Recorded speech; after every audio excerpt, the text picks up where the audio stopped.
Добар ден, почитувани гледачи. Отворено на тема, точно на време, во живо се разбира. Со сето она што секојдневно ви го презентираме. А тоа е темите кои не заокружуваат во ова време до изборите и на тема се разбира. Повторно едно те е исто.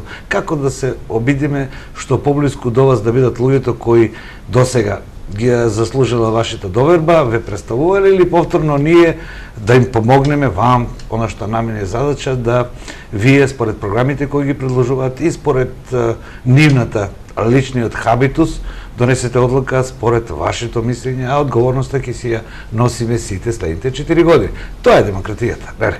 Се размислува за програми за личности, се донесува одлука на изборите и потоа се разбира. Очекуваме резултати. Ние сме овде тоа да го направиме. И продолжуваме понатаму со представувањето на градоначалниците од нашиот регион, од тројката, каде што неголемиот број од градоначалниците имаат по 2 мандата, значи веќе еднаш направиле нешто, те им ја дале довербата и сега ќе поразговараме така нешто како меѓу тоа што направиле, со кои проблеми или предности се судрувале и да видиме како размислуваат. А кога ќе бидат официјални кандидати, законот вели дека ќе можеме да ги представуваме само дури после 25-ти, кога Дик ќе каже кој е кандидат за градоначалник или за член на Советот. До тога можеме да водиме разговори. Ете, мој ваш гостин е еден од тие градоначалници, релативно млад, во моментот кога ја презема една од најмалите општини во тројката, беше државен секретар за образование и дискутиравме овде, младте.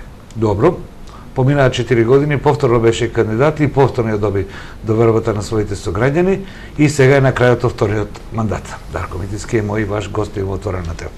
Господине градоначалниче, добро дојдовте во емисија. Добро ве најдов, поздрав до гледачите на вашата телевизија Ирис, поздрав до сите од Источна Македонија и посебно поздрав до моите каменичани. Така.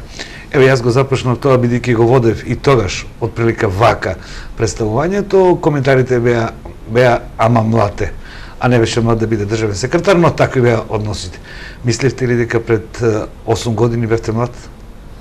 Мислам дека да, навистина сум бил млад во тој период, но од една страна сум и сосем сигурен дека бев и сериозен за предизвикот кој што го преземе во тој период. Во претходниот период јас 7 години работев како училишен педагог во основното училиште во Македонска Каменица, после тоа во Министерство за образование. Сето тоа работење во институции допринесе да осознам како функционираат институциите, да го знам системот на уредување, системот на државни службеници, после тоа во Министерството за образование, функционирањето на јавната администрација.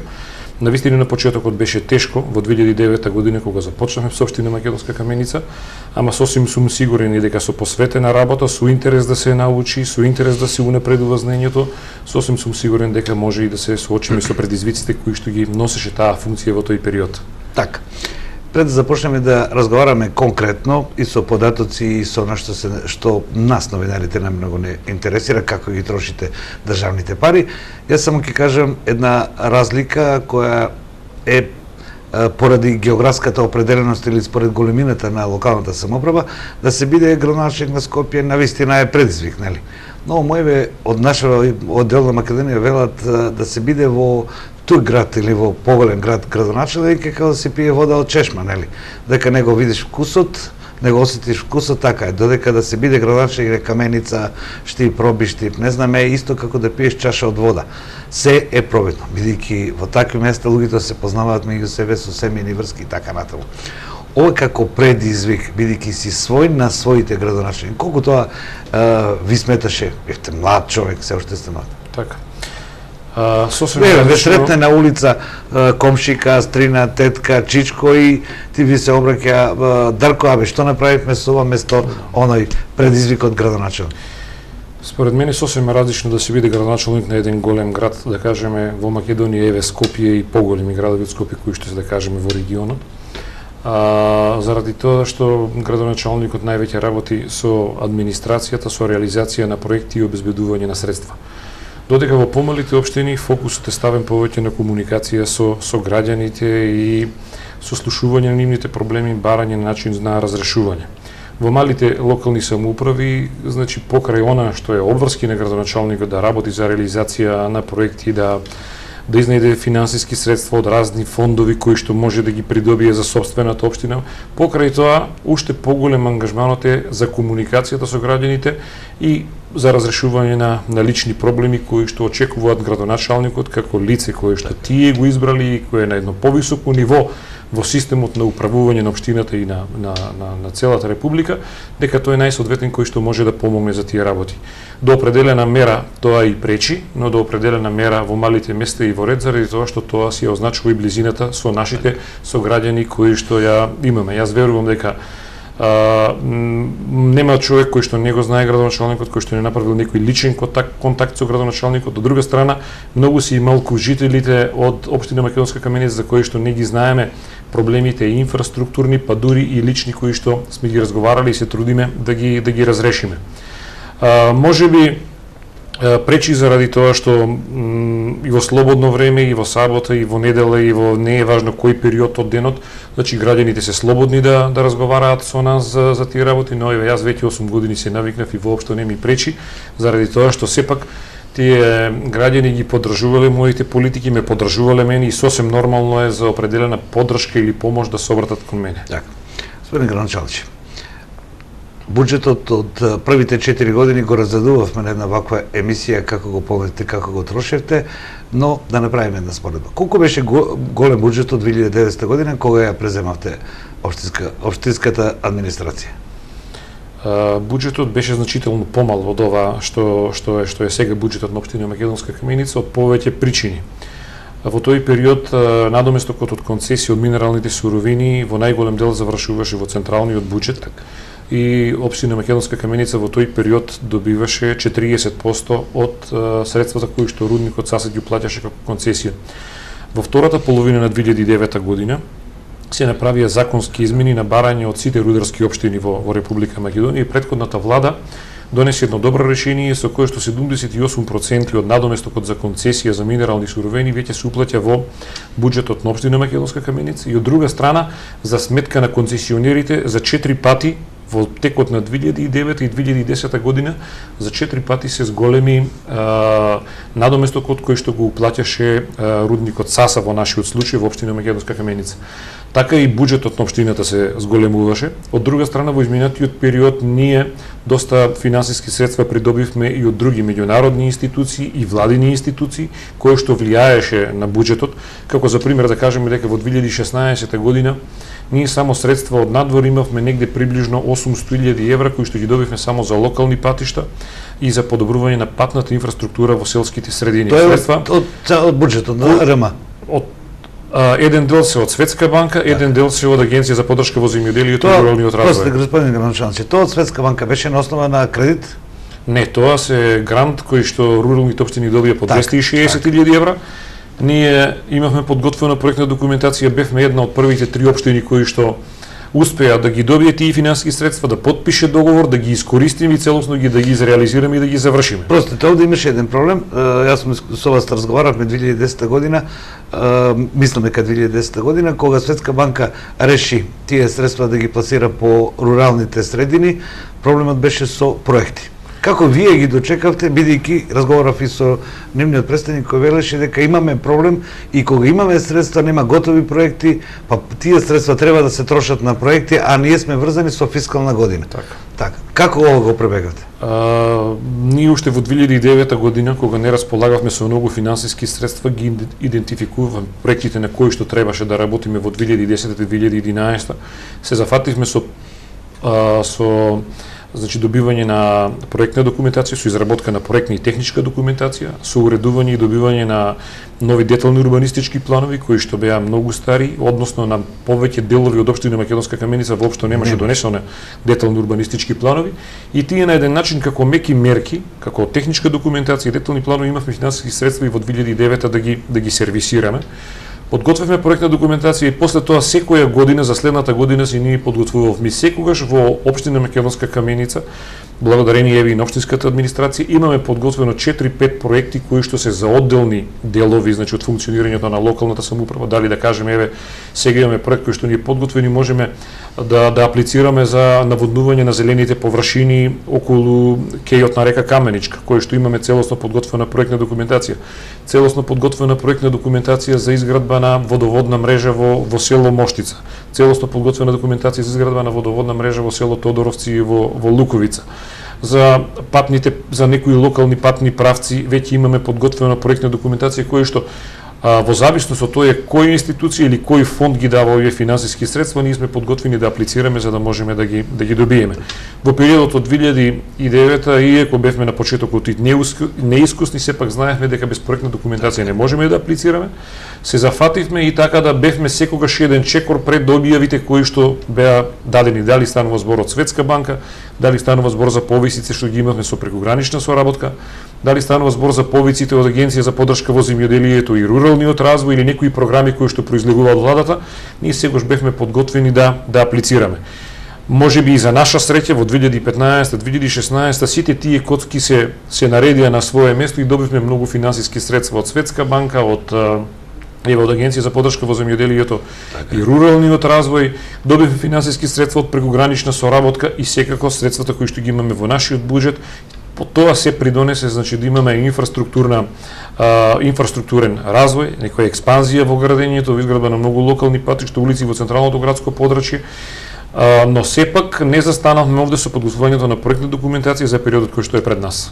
Така, господин градоначалник, колку изнесува буџетот донесен минатата година?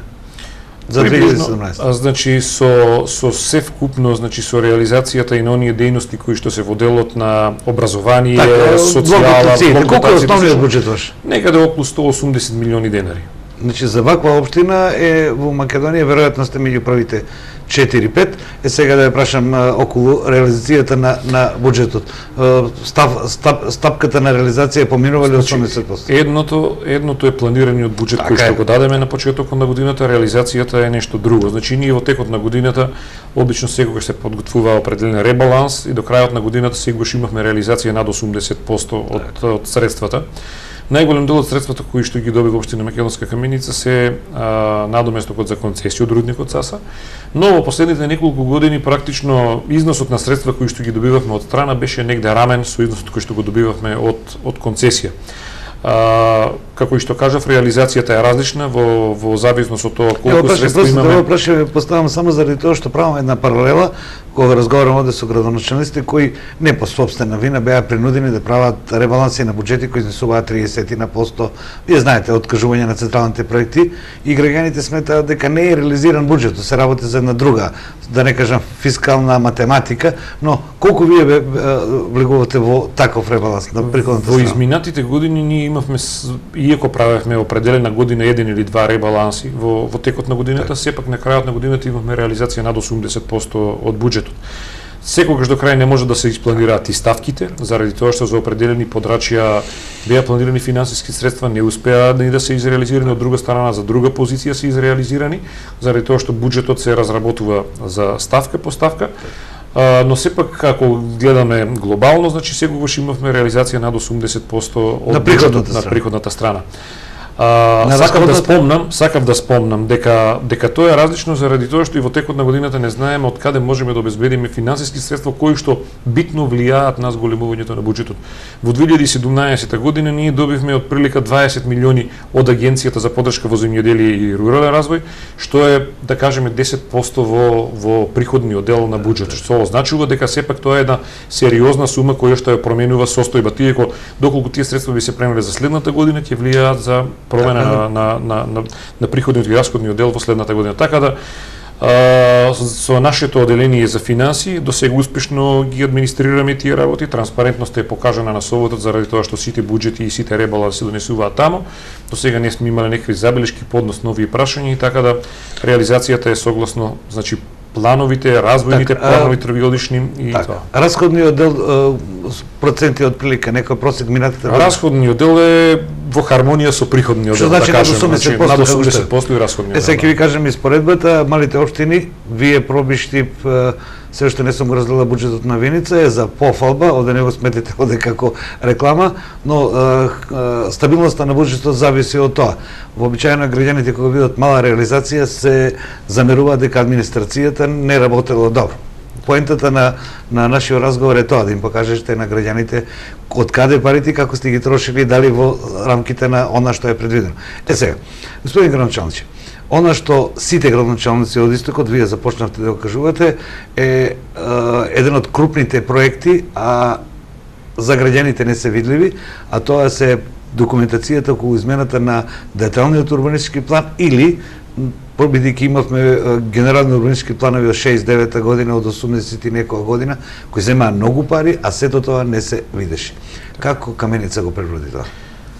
Ние во 2009, 2010, 2011 година работевме по стариот генерален урбанистички план. Сите работе. Имавме можност да подготвиме многу детални урбанистички планови, заради тоа што во тој период и некако целата постапка за донесување на деталните урбанистички планови одеше малку побрзо, во споредба од сега кога е електронски и сите практично институции не се подготвени навремено да ја приложат потребната документација која што ја изискува еден детален урбанистички план. Ако сме сведоци дека и во 2015-2016 година имавме целосно вонредни услови во државата со распишување избори, нефункционирање на собрание, парламент, влада и сите тие процеси битно влијае на постапките за донесување на детални урбанистички планови, јас сакам да кажам дека во првиот мандат, односно од 2009 до 2013, бевме многу поуспешни во тој дел. И практично цела општина Македонска Каменица ни е покриена со детални урбанистички планови. Од 2012 година започнавме постапка на донесување на генерален урбанистички план заради тоа што нашиот генерален урбанистички план е донесен во 1980 година, рокот му е негде од 20 години, имавме надминување на рокот на кога треба да го донесеме. Иако беше сериозен документ и сериозна постапка за донесување на овој генерален урбанистички план, ние го прифативме тој преглед и започнаме во 2012 година, во 2015 на крајот го успеавме да го донесеме генералниот урбанистички план. Повеќе од 3 години изгубивме време за да ја спремаме целата таа документација. Тоа е просечно траење на такви измени. Целата таа документација, имајќи во предвид проблемите што ги имавме со заштитно-конзерваторскиот центар кој што со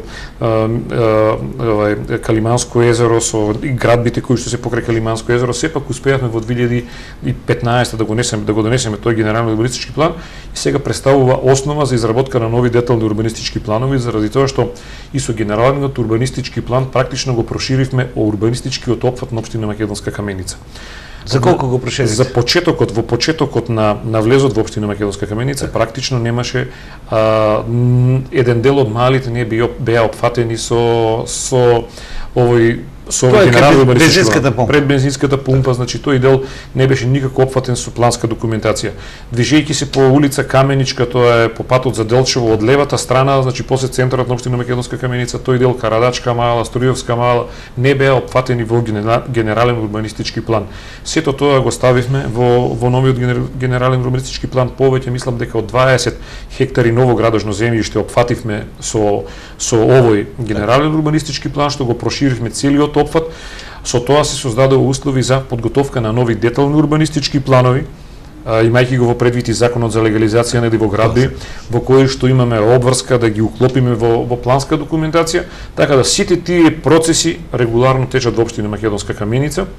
И за моје задоволство е што сепак и граѓаните внимавале во определени подрачја, во определени делови каде што градели, иако биле тогаш диви градби, сепак денес имаме простор да направиме улици согласно стандардите, односно 5,5 метри ширина на коловоз, со по метар и пол тротоари, кој што остава еден, така да кажеме, градски лик на централното подрачје во општина Македонска Каменица. Кога веќе рекоте за легализацијата, која е 5 години веќе, од март месец 2011, до сега, според статистичките податци кои ги наоѓаме, општините некои многу назадуваат, меѓутоа во просек во нашава околина овде е над 50%. Како е Каменица? Така и во нашата општина, сега да не зборам со точни бројки, но мислам дека од поднесени 1100, 1200 барања, ние имаме решено околу 600-700, така да процентот е секако над 50%. Ако имаме во предвид дека и многу од предметите се вратени за дополнување со определена документација, но сепак службите навремено ги разгледуваат сите поднесени барања. Очекуваме оние кои што треба да се дополнат со геодетски елаборати, со документ за собственост, дали станува збор за долгорочен закуп, дали станува збор за имотен и слично, но секојдневно граѓани во општина Македонска Каменица доаѓаат, секојдневно потпишуваме решенија за легализација, така да тој процес успешно се обстварува. Господин Алчански, да се направи од едно место како Каменица, кое што вие живеете, сте родени, да му се даде градски лик. Јас овде може да ја прашувам за километри на улици, меѓутоа вашите сограѓани го знаат тоа. Како план, каква ви беше визијата? Да ја направите Каменичка река со кеот, тамо до црквата, улиците, визијата и ова денес. Ајде да го споредиме. Не можам да кажам дека јас сум визионер од изградата на општина Македонска Каменица. Но вие сте начело на тесната одлука. Но значи во изминатиот период кога и рудникот Саса бил во државна собственост, кога имало интензивен развој во општина Македонска Каменица, се работело на добивање на еден градски лик. И мојот претходен градоначелник со изградбата на црквата во централното градско подрачје, започнувањето на уредувањето на речното корито, со овие два проекти, значи имаше еден пат трасиран по кој што требаше да се продолжи и секако мојот ангажман заедно со тимот во општината да продолживме тој пат кој што беше започнат, да кажеме, уште во 1980 година, заради тоа што не сум човек кој што сакам само да наоѓам забелешки на претходните, да кажам дека времето почнува од нашето работење. Но во тој период од 2009, значи кога веќе капиталот иако беше приватен, голем дел од концесиите се дадоа на општина Македонска Каменица, проектите кои што недостига, ние почнавме да ги редиме во таа низа на проекти за добивање на едно урбано место или каменица да изградиме во една европска општина. Најпрво со завршувањето на црквата и изградбата на камбанаријата. Веднаш после тоа следеше изградбата на градскиот плоштад, продолжувањето на уредувањето на речното колито како една целина која што е поврзана со градскиот плоштад. После тоа изградбата на градскиот пазар кој што даде уште еден современ и европски белег на општина Македонска Каменица. Паралелно на тоа изградби на улици во периферијата каде што донесувавме детални урбанистички планови, каде што немаше ниту планови, ниту изградена инфраструктура. Изградба на улици, изградба на тротоари, реконструкција на тротоарите во централното градско подрачје, поставување на ново улично осветлување. Еве сега претходните години со реконструкцијата на старата киносала во нов современ културен дом, реконструкцијата на средношколскиот училишен центар, изградбата на новите улици кои што беа заоставени неколку години, никој не се зафаќаше да руши приватни објекти за да гради улици во централното градско подрачје. Сето го продолживме целиот тој пат за денес да имаме општина Македонска Каменица, една европска, урбана, модерна општина. Изградбата на паркинзи не смеам да ја заборавам, заради тоа што во 2009 година кога првиот паркинг го изградевме, на некои од граѓаните коментарите беа зошто ќе се градат паркинзи кога во Македонска Каменица не останале ни луѓе. Но од тогаш, од 2009 до денес изградивме повеќе, значи паркинг простори за повеќе од 500 возила, кои што сите денес се употребуваат и се на располагање на граѓаните на општина Македонска. Ќе замам само за ќе продолжиме разговорот. Режија, 2 минути ЕПП како што ми јавувате. Градоначалникот ќе почека.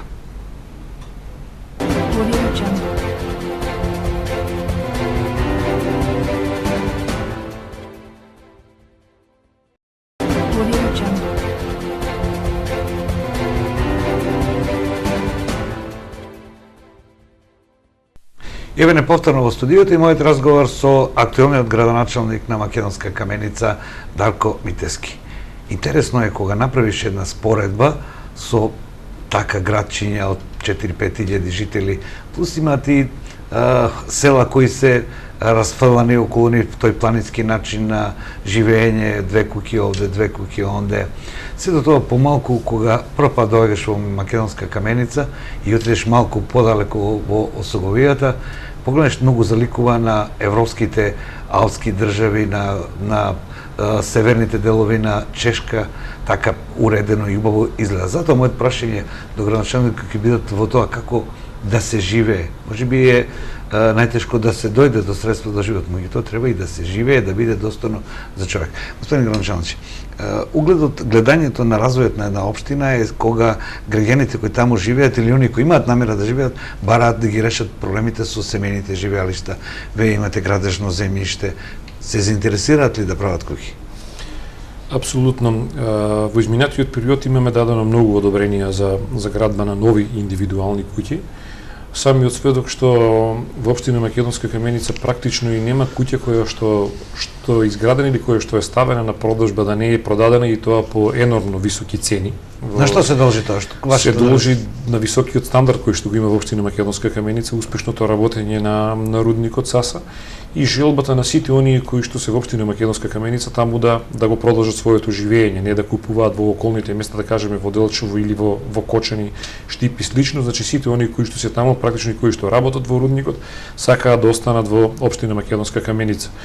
Ние на лицитациите на државно градежно неизградено земјиште, значи постигнавме многу високи цени во споредба со другите општини од регионот и немаме плац кој што е пуштен на лицитација да не биде продаден.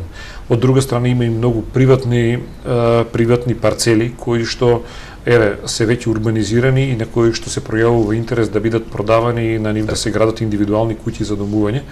Па ако еден плац достигнува цена во општина Македонска Каменица, да кажеме во централното подрачје од 15 до 20.000 евра само како плац, зборува за сериозна... Кој големина? 350-400 квадрата? Од 400 до 450 квадрата, значи зборува за сериозниот животен стандард во општина Македонска Каменица. Ова е податок кој го слушнаме од вас, ама ќе го поддржиме малку како вредносен податок кој што може преку телевизија да оди, бидејќи е многу значено за сите наши граѓани.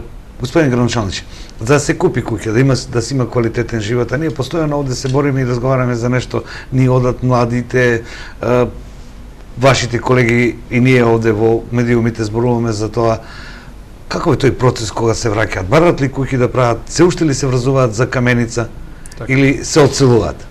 Јас често повторувам дека најинтензивниот период за иселување од општина Македонска Каменица беше периодот од 2002 до 2005 година, кога рудникот беше затворен, но и секако и после со визната либерализација, кога младите добија можност да патуваат. Тоа е после 2009. Е отворена можноста за некој да отиде да проба да функционира или да живее во друга држава. Иселувањето во последниот период не е толку интензивно, но интензивно е заминувањето на сезонските работи кои што ги имаме во Италија, да кажеме, кои што голем број на граѓани од општината заминуваат на сезонска работа. Но добро е заради тоа што сепак се враќаат и средствата кои што ги практично добиваат од таму, кои што ги заработуваат, ги инвестираат во општина Македонска Каменица, во нивните живеалишта, во семејните домови и слично. Но имаме и многу релевантни случаи на луѓе кои што заминале во 2000-та, 2001, 2002, но сега се вратени во општина Македонска Каменица, кои што работат овде, кои што обстојуваат овде и кои што согласно нивните кажувања дека условите се подобрени и дека можат успешно да функционираат и во Република Македонија, односно во општина Македонска Каменица. Нашата интенција е да створиме услови за секој оној кој што сака да се врати да живее во општина Македонска Каменица. Дали станува збор за инфраструктурни, дали станува збор за социјални, финансиски, културни, спортски, образовни, заради тоа што на секој потребите се различни кои што му требат овде.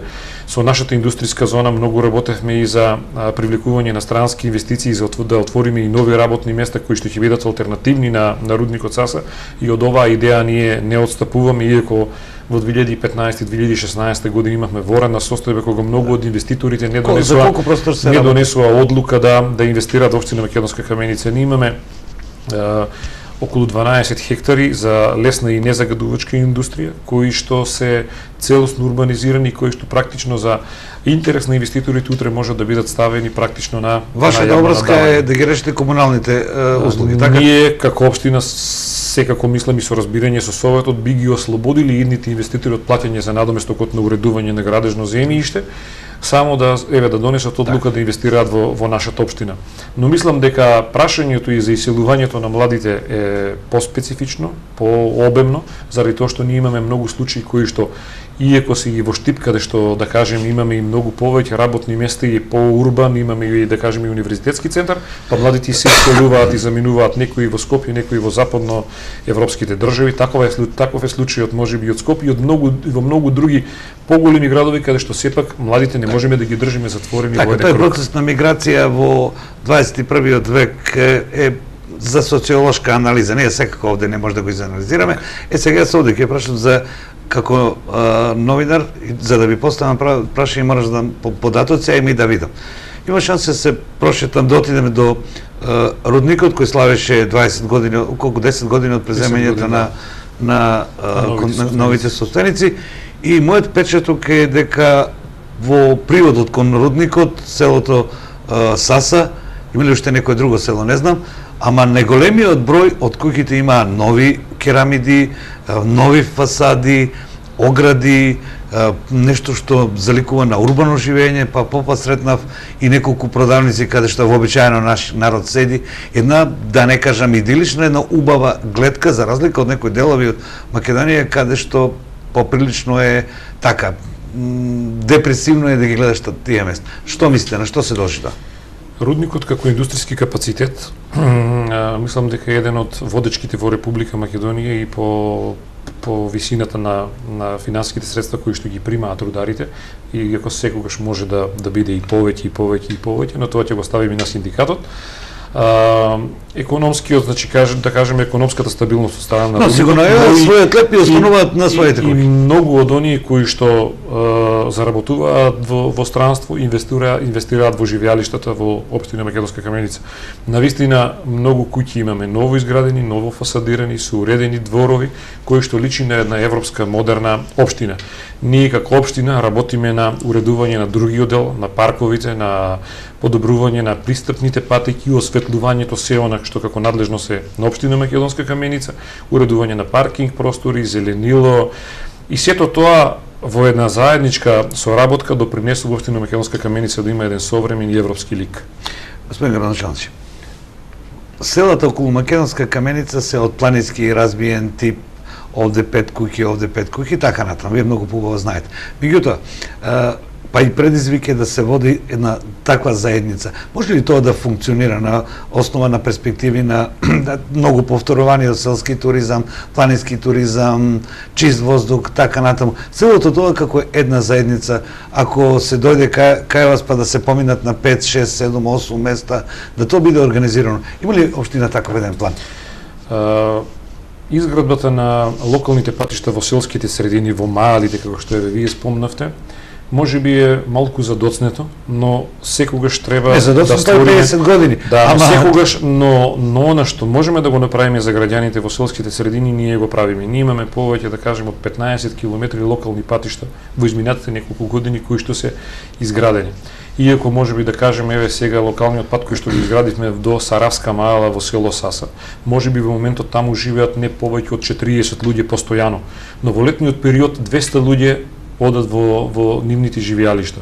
Ги реновираат старите куќи кои што ги имаат, го унапредуваат земјоделието.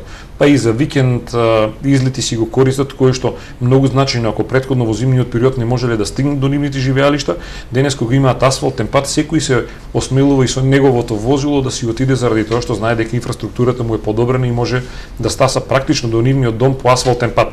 Многу такви патишта изградивме во селските средини, да не ги набројувам сега сите заради тоа што се многу. За мене е многу значајно заради тоа што луѓето кои што ги оставиле овие живеалишта пред 20 години сега се враќаат таму постојано, особено во летниот период, во викендите, секогаш се во селските средини кои што условите кои што ги створивме со изградата на локални патишта допринесуваат тие, значи полесно да можат да стигнат таму и да си ги остваруваат нивните цели. Од друга страна, кога спомнавме за туризмот, Сосем сме сигурни дека и разработуваме еден таков концепт со изградбата на манастирскиот комплекс Еленец. Ако во 2009 година имавме само еден настан кој што беше покров на Пресвета Богородица, кога луѓето таму стигаа до земјен пат, кога немаше никаква инфраструктура, денес после 8 години на тој локалитет имаме повеќе од 8 настани кои што се повеќе и повеќе кај не само кај граѓаните од регионот и од Македонија, туку и од Европа пробудуваат интерес да дојдат и да биде посетено. Ние покрај манифестациите кои што ги осмисливме, како што е Бабина баница, како што е Ден на диаспората, како што се средбите кои што ги имаме на Руен и на Царев врв, кои што тамо ги започнуваме, тамо ги завршуваме.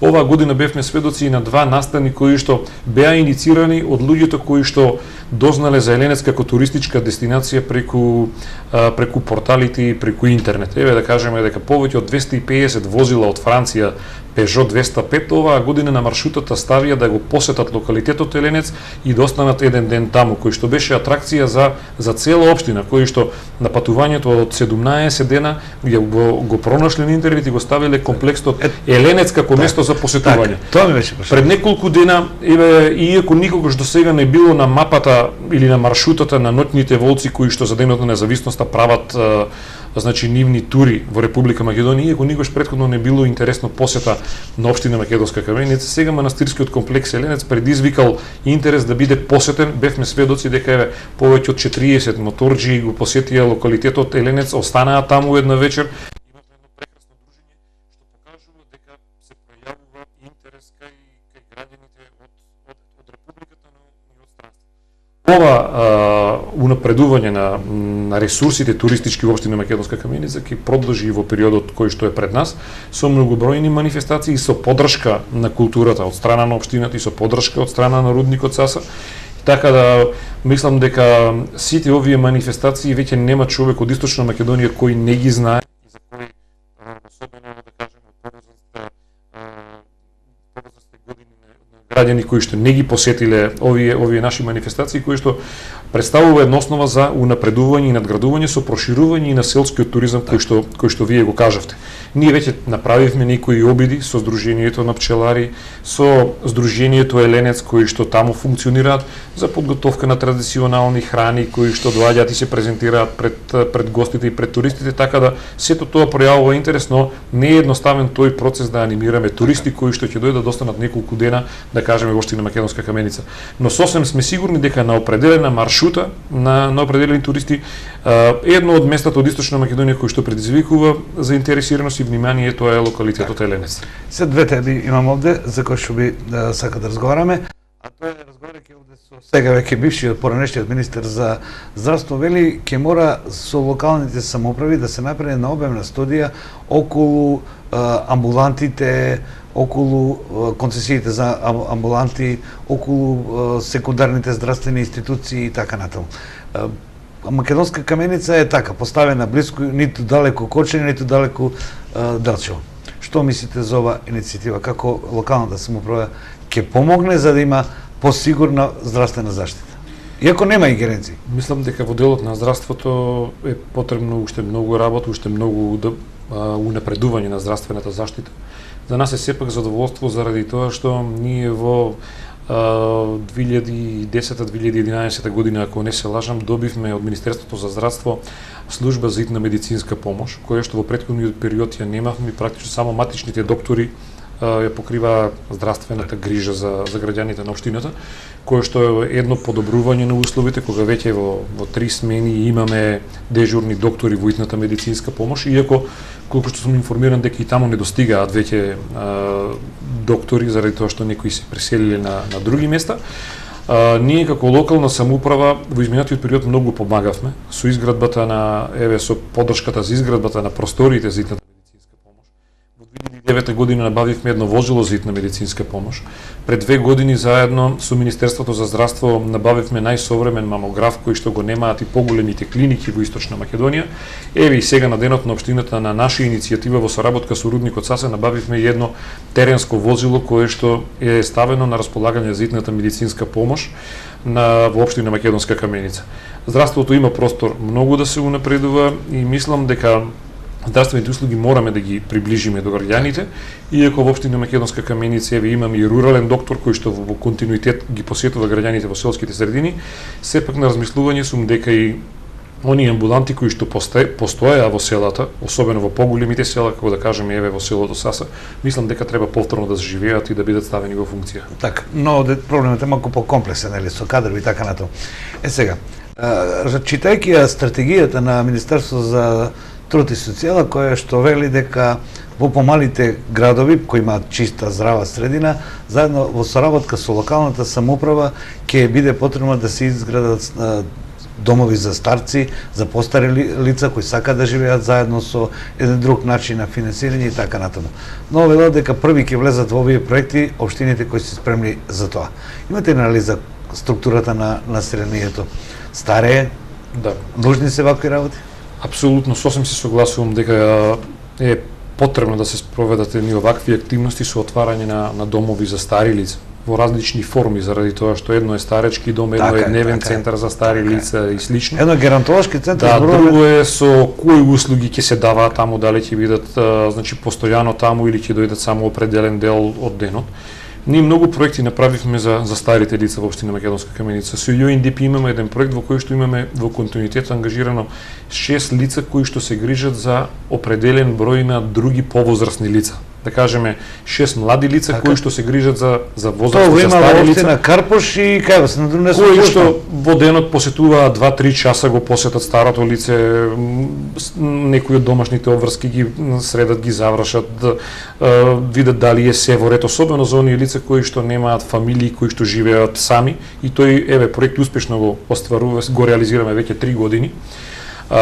Ние имаме простор со Сдруженијето на пензионери, разговараме веќе повеќе години да изнајдеме некаква форма како да направиме еден старечки дом во кој што би могле да згрижуваме стари лица. Ние во село Саса заедно со Министерството за труд и социјална политика изградивме дневен центар за стари лица кои што го користат граѓаните од село Саса согласно нивните потреби, но потребно е да се отвори една друга форма во општина Македонска Каменица и ние сме на размислување и во стратегијата на општина Македонска Каменица е тоа планирано и ќе биде и еден од планираните проекти за периодот кој што е пред нас, заради тоа што имаме услови тоа да го направиме, имаме визија, имаме средства како тоа да го направиме и мислам дека општина Македонска Каменица ќе биде една од првите општини која што е подготвена тој предизвик да го прифати со изградба на старски домови.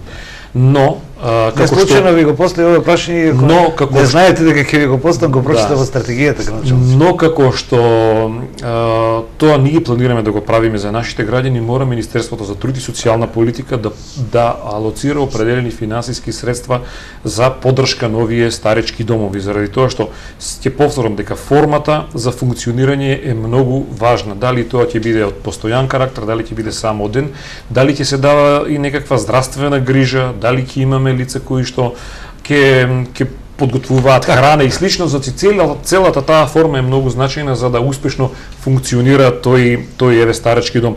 Јас само сакам да спомнам дека во сите општини во Словенија од страна на буџетот, како на централниот буџет, како што ние добиваме блок дотации и за социјала во дел на детските градинки, како што добиваме за образование, основно и средно образование, така се добиваат дотации и за стари лица кои што во определена форма општината ги администрира, ги управува и води грижа за старите лица. Мислам дека со времето кое што иде пред нас, дека тоа барање или таа потреба веќе идентификувана, само треба да ја најдеме формата и да се навистина стави во функција. Случајно излезе стратегијата, меѓутоа и вашиот одговор се поклопи со истражувањата на Министерството и не знаев до каде сте вие дошли, морам да признам. Сега имаме на две други прашања. Навикнати сме во годините кои се правени патиштата дека тие треба да поминуваат низ населените места, бидејќи сообраќајот не е толку густ и така натаму.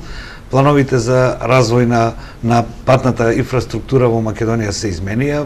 Еве, брзиот пат треба да стигне до Кочани, има и други некои најави за до Делчево и така натаму. Смете ли како градоначалник дека не е баш многу убаво камиони и останато да минува низ Каменица? Кој е вашиот предлог до генералниот урбанистички план? Да се измести трасата? Ние во овој генерален урбанистички план, кој што е зависен сепак и од просторниот план на Република Македонија, трасата на, да го кажеме, на магистралниот пат Кочани, Македонска Каменица, Делчево е во општина Македонска Каменица. Да не кажеме во централното градско подрачје, но минува во населеното место во Македонска Каменица. Со оглед на реконструкцијата на овој магистрален пат кој што сега се прави, финансиски средства кои што се даваат за реконструкција на посебно на мостовите, јас сум сосем сигурен дека оваа траса ќе биде задржана барем у наредните 10 до 15 години. Моето лично размислување од една страна дека е добро заради тоа што сепак имаме некаква поврзаност и многу возила циркулираат во општина Македонска Каменица. Можеби од друга страна е добро да се размислува и за некаква обиколка, но тоа сепак и ние како локална самоуправа сами не можеме да го одлучиме, зависно од просторниот план на Република Македонија. За нас е задоволство заради тоа што многу финансиски средства се издвоени во буџетот за реконструкција на мостовите.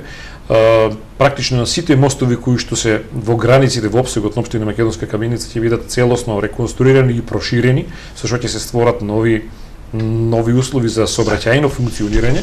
Од друга страна, изградата на експресниот пат од Штип до Кочани, практично сето она што се прави автопатот од Свети Николе до Скопје, сето тоа ќе ја приближи општина Македонска Каменица, да кажеме, кон центарот до Штип или до Скопје. И целиот оној простор до бугарската граница. Уште едно прашање за кое што сметам дека мислам дека е важно за вашите сограѓани, а тоа е стопанисувањето и плановите за обнова на браната Калиманци и користењето на во предсретен нов закон за користењето на води, бидејќи тоа езеро му дава посебен изглед на вашето место. Така. Ке учествувате ли со предлози во јавна дебата во ова или што мислите вие за тоа? Апсолутно. Браната е стара 50 години. Бенефитите од езерото Калиманци значи се од повеќе аспекти покрај климатското влијание кои што го имаат за општина Македонска Каменица, за развој, да кажеме, еве на спортски риболов и слично. Ние сме заедно со Источниот плански регион сме во фаза на изработка на детален урбанистички план за викенд населба околу езерото Калиманци, кој што ќе биде уште една можност на каменичани, значи да изградат викендици во на сите од Источна Македонија. На сите од Источна Македонија да имаат можност да изградат своји викенд куќи околу езерото Калиманци. Покрај тоа бенефитот ќе биде и финансиски заради тоа што согласно новиот закон за води, од водните стопанства, значи определен надоместок од водите треба да заминуваат во буџетот на општината каде што се наоѓа, да кажеме, тоа езеро, во случајот Калиманско езеро во општина Македонска Каменица. Ние во изминатиот период имавме и многобројни манифестации како риболовен клуб, риболовни купови кои што се одвиваа на нашето езеро. Имаме планирано и стратегија за патеки околу езерото Калиманци. Сепак еден недостаток е заради тоа што станува збор за вештачка акумулација, која што има осцилации на водното огледало во различни периоди од годината. Тоа сепак представува определен проблем. Ние се надеваме дека климатските, да кажеме, промени кои што се случија во изминатите неколку години, кога имавме периоди на обилни дождови и периоди на огромни суши, ќе добијат еден баланс како пред 10-15 години кога водното огледало се одржуваше на едно, да кажеме, континуирано ниво, и тогаш практично и целата она инфраструктура која што ние би ја правеле околу езерото Калиманци би била навистина во функција на езерото. Ќе го почекаме законот, веројатно ќе имате ваши предлози и така натаму. Господин градоначалник, како изгледаше Каменица кога во културните или забавните манифестации, кога однаш пеја имиња за кои што требаше да се патува по 200 км за да се слушнаат. Вие бевте градоначалник. Што беа вашите градоначалници, вашите сограѓани кога пеја такви имиња? Па јас да бидам искрен, во периодот од, да кажем, од 2008 година, кога 2009 година, кога навистина состојбата во општина Македонска Каменица не беше сјајна заради тоа што имаше определени долгови во општина во прва фаза на децентрализација, да се размислуваше дека ќе имаме еден од најсовремените плоштади и дека таму ќе пеат најпознатите, да кажеме, македонски и балкански звезди. Со сомневање беше прифатено тоа од граѓаните на нашата општина. Но од друга страна јас верував во тој развој на нашата општина со целата сила и енергија која што имавме. Направивме многобројни манифестации и сето тоа е за задоволство на граѓаните на општина Македонска Каменица. Иако по однос на сите учесници кои што вие се поделени мислењата, бидејќи секој има определен вкус и различен вкус, но сепак мислам дека го доловивме сето она што е потребно за каменичани да се почувствуваат горди граѓани на нивниот град. многобројните манифестации кои што ги направивме, како што ги спомнавме, еве бабини баници, денови на диаспора, Изгледа секој град лета. има своја баба и своја баница, ама добро. Па да, но кај нас да кажеме идејата е една од постарите и дека се прави баш на автентичен начин, кога го спомнавме веќе еве овој настан, но и Каменичко културно лето кога што 4 до 5 дени имаме еминентни звезди кои што настапуваат на плоштадот во општина Македонска Каменица. Јас мислам дека тој период ќе биде период кој што барем повозрасната категорија на граѓани ќе го запомтат дека било период кога еве локалната самоуправа, но и рудникот Саса заради тоа што без нивната поддршка тоа не можешме да го изреализираме, сме се потрудиле. Тој е еден дух на еден концерт кој што да кажеме од балкански рамки е приближен и донесен во општина Македонска Каменица и тие се дел од една оваква забава. Се надам дека тоа нема да биде исклучок, дека ќе има така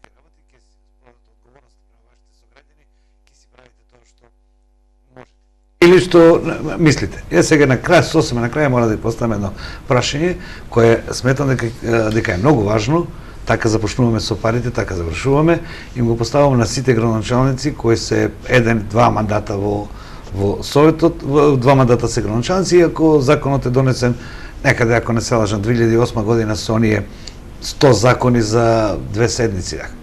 Се работи законот за издвојување на 1% од GDP-то, од бруто домашниот производ за регионите. Македонија има 7 региона, така? Сега, кога пресмета со слабо знаење на математика, доаѓа некаде дека на годишно ниво некои 11-12 милиони евра би му припаднале на овој источно-планскиот регион. Сега, ако, бидејќи тој е закон европски, централната власт се уште низ процесот на децентрализација некако не се дозволува да ги тие средства директно ги располагаат општините. Како градоначалник до сега и како жител на Каменица. Што мислите? Една добра организација меѓу сите градоначалници овде и по 12 милиони на година може и да се решат голем дел од проблемите од овој слив. Апсолутно. Источниот плански регион преку нашиот совет за развој на источниот плански регион мислам дека е еден од поуспешните во Република Но со негови проекти но проекти кои што ги имаме добиено, дали станува зборот преку гранична соработка, дали од Бирото за намерен регионален развој.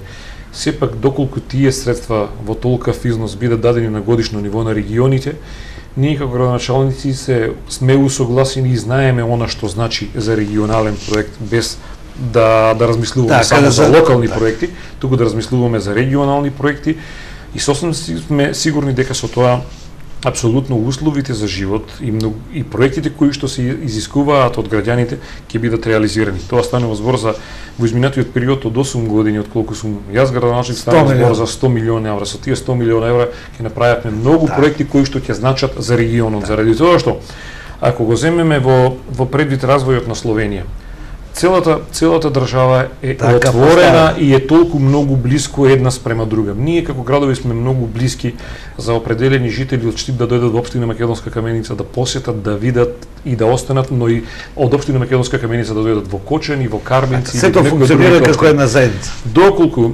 централниот практично буџет може да издржи тие финански средства да бидат на општините, јас сум сосем сигурен дека ќе бидат искористени многу рационално и ќе бидат во интерес на граѓаните на локалните самоуправи и на регионот. Може да издржи затоа што тоа е по закон, но да го оставиме тоа, ќе разговараме цело ово време, бидејќи ова е значајно за граѓаните. Не сте должни само вие градоначалниците да го правите тоа што од централната власт како наши први челници на општините и граѓаните треба да си го барат правото по основа на закон. Веројатно ние најубаво знаеме каде да си ги трошиме нашите пари.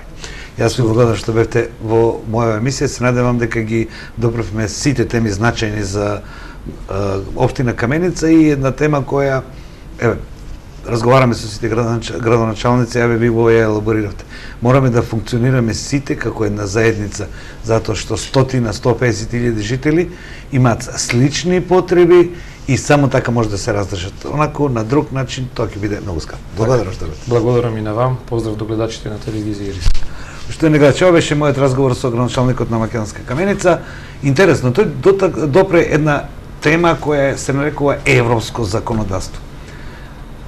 Персоналецот што кај нас изнесува 10%, во Словенија изнесува 21%, но внимавајте. Од тој персоналец 3% се одвојува за општините. Во Словенија од 23%, ако не е нешто променето, од персоналецот, 15% оди за локалните самоуправи, 3% од тој оди за регионалните здруженија кај нив, регионалните заедници, а државата си ги зима колку му да доаѓа? Незините 5%.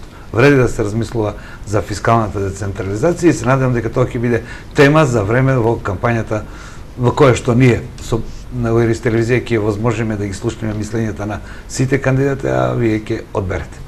Утре ќе имаме веројатно пауза или ќе погледнете некои од моите разговори од оваа емисија која веќе се проведена, бидејќи така е по законот.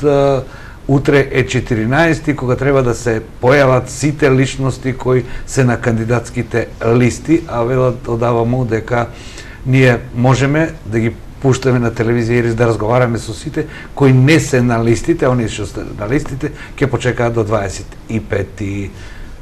Ако е така, се уште има недвојмено да не дојдеме во ситуација да некој биде во 12 часот прогласе за кандидата, ние пуштиме разговор со него, ви се извинуваме и ќе погледнете на друго интервју, а ние од петок се разбира со полна парија, па и во сабота, понеделник, се со цел вие да ги имате информациите кои ќе ви дозволат, ќе ви помогнат да донесете вистинска одлука. Довидување.